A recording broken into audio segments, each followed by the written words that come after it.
ақ ләйлек құсы. Отбасылық бақыттың, сәттіліктің символы. Жыл мезгілінің әрбір көктемінде туған ұясына бір уақытта оралып жаңа ұя салады. Енді тіршілік атаулының қайта жандануының белгісі ретінде адамдар оны құрметпен қабылдаймыз. Себебі әрбір көктемнен даму мен жақсы өзгерістерді біздер бәріміз күтеміз.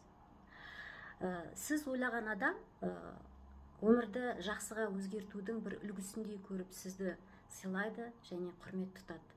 Енді өмірді жақсыға өзгерту деген сөздің ішіне бәрі сыяды. Бұл өмірді жаңадан бастау, адал қарым-қатынас, үйлену, отау тігу, отбасының көбеюі, баланың дүниеге келуі, үй сатып алу, уақытша немесе бір жола қоныс аудару, туған елге оралу, отанға оралу, жетістіктерге жету, әлеуметтік тұрғыдан барлық жағдайымызды жақсарту.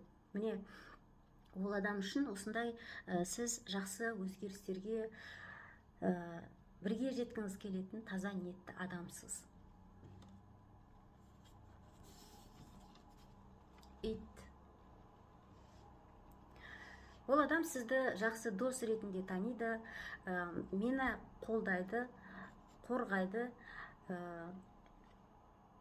әрі кеңесші. Егер қажет десем, ең жақын тұрақты досым алады деп ойлайды. Картада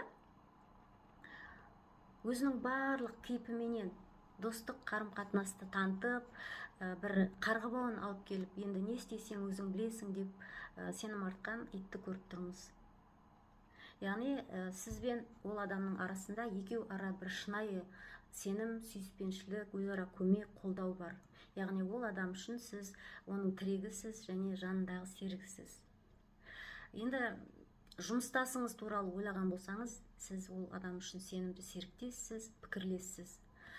Бұл карта риясыз сенімге толы, ашық та бір адал қарым-қатынасты көрсететін карта.